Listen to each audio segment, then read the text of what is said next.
Sofre de maus hábitos? Então não espere mais e experimente o nosso modelo de transformação de hábitos, em que você transforma um hábito mau em 50 positivos. Você nunca mais vai voltar a ser a mesma pessoa. Bem, a realidade é que as coisas não funcionam muito bem assim, não é verdade? Se estás aqui, provavelmente consideras que tens um mau hábito e gostavas de mudá-lo. Não tem que realmente ser um mau hábito, mas pode ser apenas um hábito que não consideres que seja muito produtivo. Nós todos sabemos que ver séries da Netflix, jogar um jogo de computador ou até mesmo estar nas redes sociais não é propriamente produtivo. Porque em vez de estarmos a fazer isso, nós poderíamos estar a ler um livro, tirar um curso, escrever um artigo, Avançar com o nosso projeto. criar um negócio, cultivar.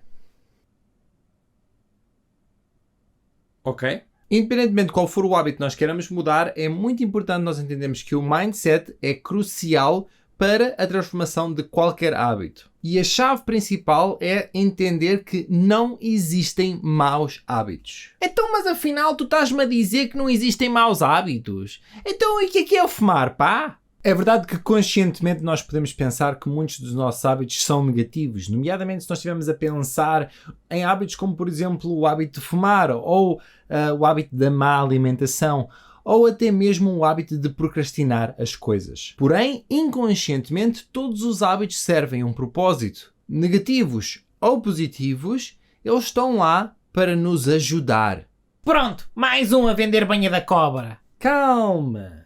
Deixa-me explicar. A maioria dos nossos hábitos são processos inconscientes e muitos deles são ditados por dois princípios basilares: a sobrevivência ou a proteção. No lado da sobrevivência temos todos os hábitos focados em manter-nos vivos, como por exemplo a busca pelo alimento, a busca por água ou por um abrigo. Do lado da proteção, não estamos só a falar da proteção do perigo ou do perigo imediato ou até mesmo de situações que sejam perigosas, estamos também a falar da proteção da dor. Esta dor pode ser física ou emocional. Ou seja, quando nós consideramos que temos um hábito negativo que não nos serve a nós ou o nosso objetivo de vida, ele pode estar lá para servir um propósito maior de proteção de se calhar algo que não está muito bem encaixado dentro de nós. Grandes exemplos disto são, por exemplo, a proteção da dor do fracasso, a dor da exclusão ou até mesmo a dor de nós sermos ridicularizados. E ao estarmos constantemente a fugir destas dores, eventualmente esta proteção se transforma em medo.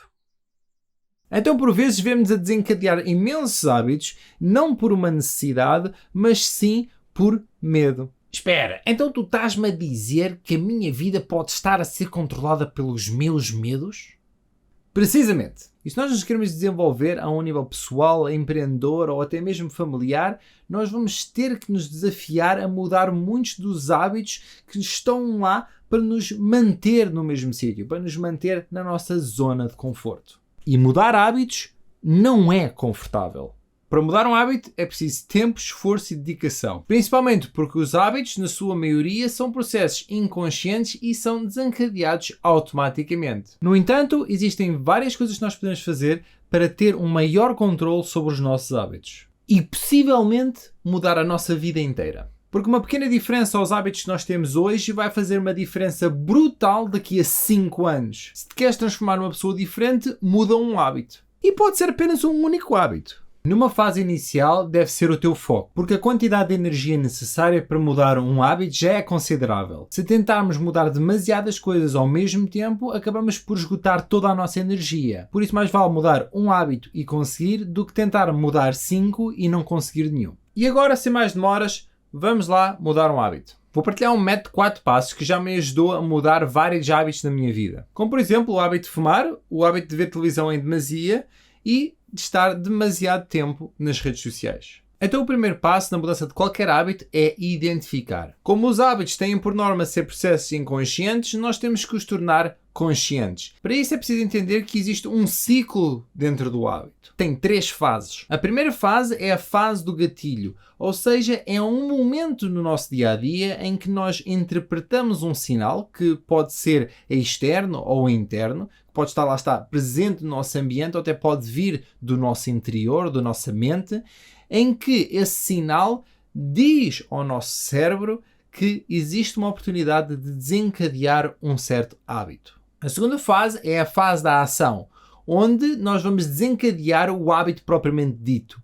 O nosso corpo, a nossa mente, sabe qual é que é a resposta a um determinado sinal. Sabe que, na presença daquele sinal, vamos desencadear esta ação em troca de uma recompensa. A terceira fase é a fase da recompensa. Depois de nós termos desempenhado a ação e levado até ao fim, o nosso cérebro vai nos dar uma recompensa bioquímica. É assim um shotzinho de dopamina e de endorfinas só para te fazer sentir bem. Esta é a fase onde o hábito começa a ser programado no nosso inconsciente para ser desempenhado mais tarde. Como o cérebro sabe que existe uma recompensa se desencadear uma certa ação perante aquele sinal, para a próxima vez que o cérebro vir aquele sinal, vai desencadear a ação para obter aquela recompensa. Portanto, neste primeiro passo de identificar, nós temos que tentar ter consciência de todo o processo do hábito que nós queremos mudar. E em particular, os gatilhos. Pois nós sabemos quais os gatilhos em particular que vão desencadear este hábito que nós queremos mudar,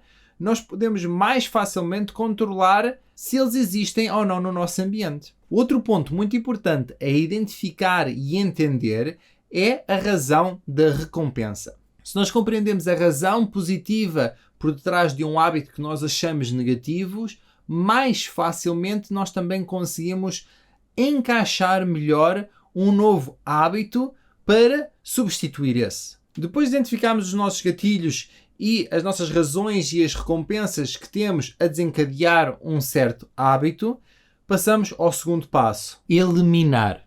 Nós queremos eliminar ou pelo menos minimizar a presença desses sinais, destes gatilhos, no nosso dia-a-dia. Claro que por vezes isso pode não ser possível, mas é um passo muito importante para recuperarmos o controlo desse hábito. Vou-vos dar aqui um exemplo muito rápido e caricato. Imaginem que eu quero me alimentar um bocadinho melhor e não quero comer mais doces. E eu vou à pastelaria comprar pão. E quando chego lá, para minha surpresa, tem lá uma vitrine espetacular, cheia de bolos. Mas eu não estou lá para isto. Eu venho comprar pão, pão, pão, pão. Mas de repente, olho para o lado e está ali um mil-folhas. E ele diz-me assim: Hey, não me queres dar uma trinca?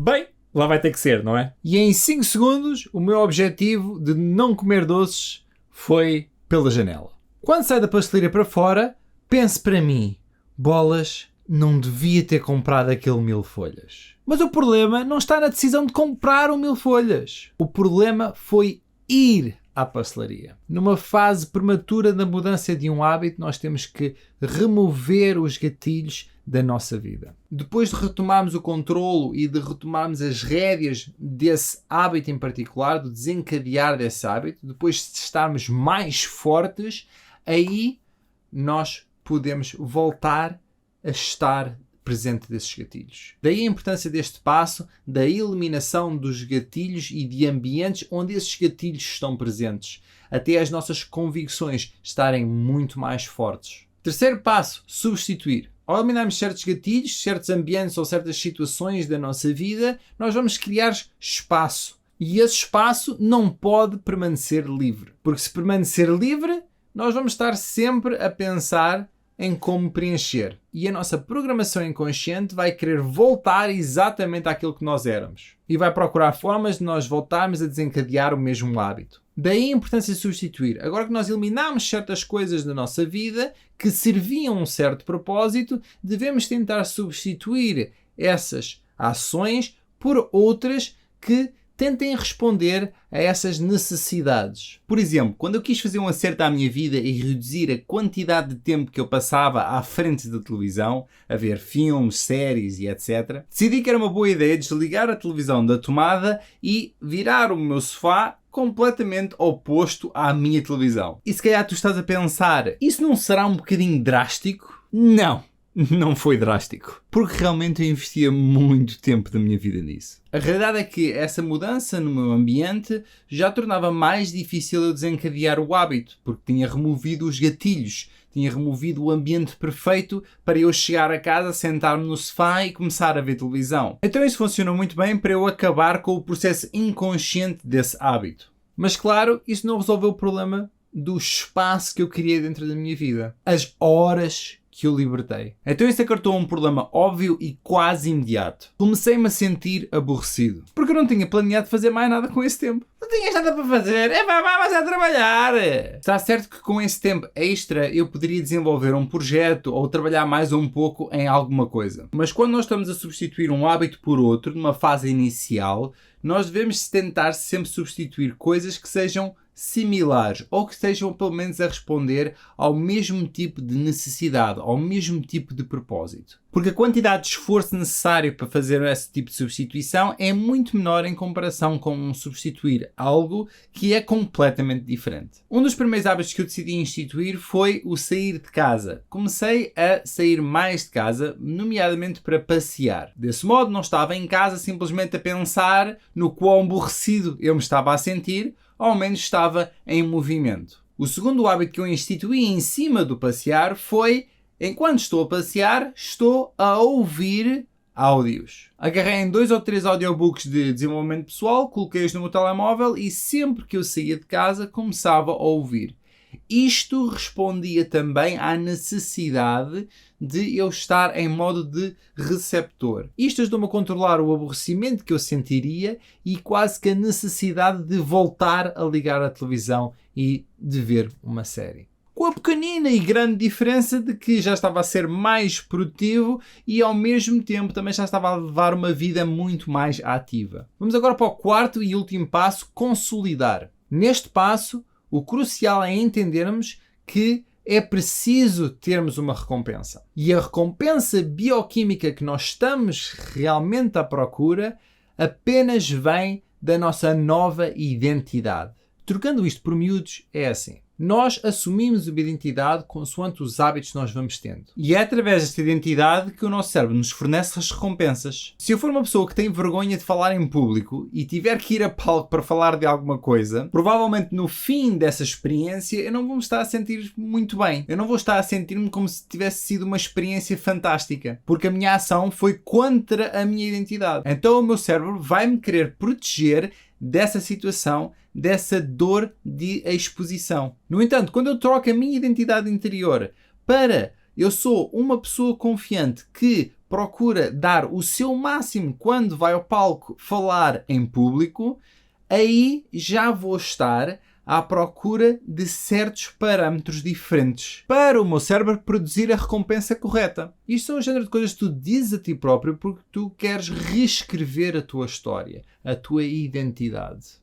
Deixa-me ilustrar-te um exemplo perfeito de consolidar uma nova identidade e um novo hábito. Vamos imaginar que tu queres ser mais saudável e que tu compreendes que é preciso fazer exercício físico para conseguires isso. Acabas por escolher corrida como um método principal de fazer exercício.